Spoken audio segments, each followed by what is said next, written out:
Hello guys, welcome to the tricks world. आज के इस वीडियो में प्राचीन भारत में जो विदेशी यात्री आए थे उनको कवर करेंगे।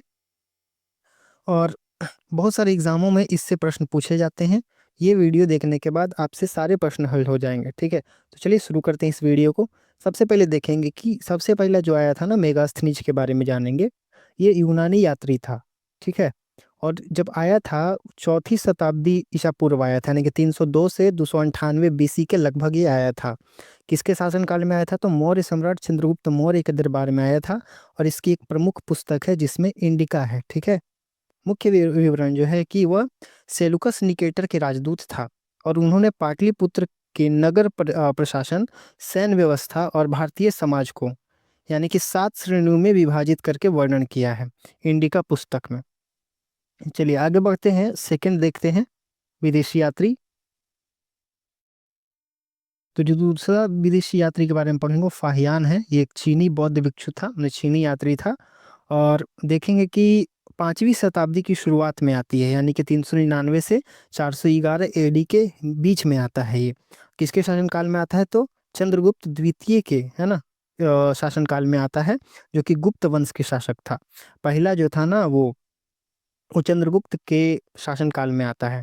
अब ये देखेंगे प्रमुख पुस्तक के बारे में देखेंगे तो ये लिखता है फोकुओ की, है ना, ये पुस्तक लिखता है। ये रिकॉर्ड ऑफ बुद्धिस्ट किंगडम, इसमें मतलब कि लिखा हुआ है।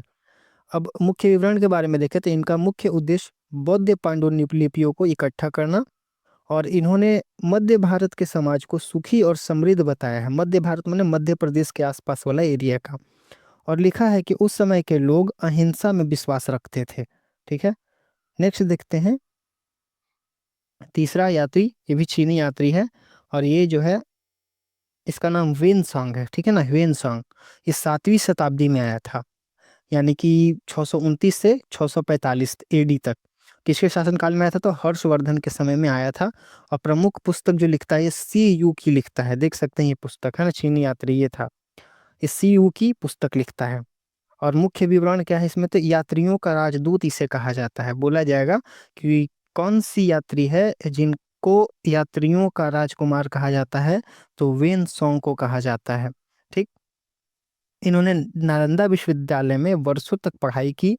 और इन्होंने हर्षवर्धन की उदारता और प्रयाग के महामोक्ष परिषद कुंभ मेला का विवरण दिया गया है ना, इस पुस्तक में, सीयूकी में। चलिए नेक्स्ट बढ़ते हैं और इसमें देखते हैं ये इत्सिंग के बारे में आता है। ये भी एक चीनी यात्री था। और ये 7वीं शताब्दी के अंत में आया था। ये डेट देख सकते हैं आप, 671 से लेके 695 एडी के बीच में आया था। ठीक है, और मुख्य विवरण की बात करें तो ये समुद्री मार्ग से भारत आया था। ठीक है, ये समुद्री मार्ग से भारत आया था।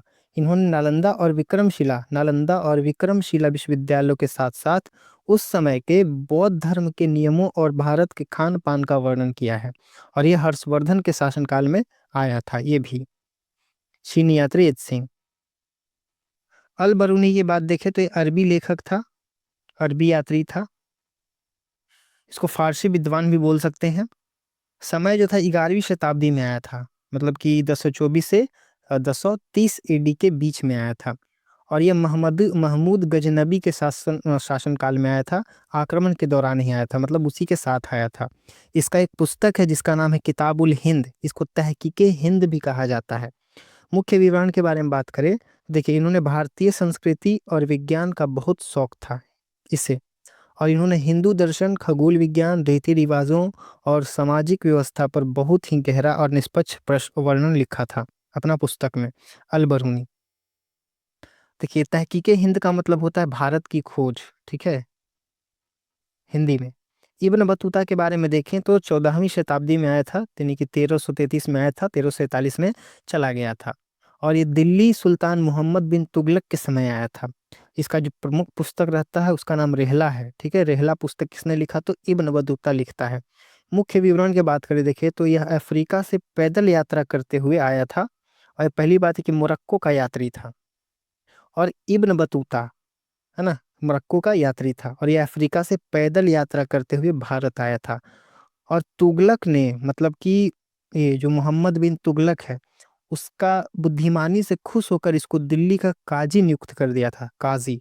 तो इन्होंने भारत की डाक व्यवस्था मतलब पोस्टल सिस्टम या दास प्रथा और है ना, ये व्यापारिक, ये सब रिहला में लिखा गया है इस सब के बारे में, भारत के बारे में। तो आज का वीडियो यहीं तक होने वाला है। आशा करता हूँ कि हमारी वीडियो आपको पसंद आई हो।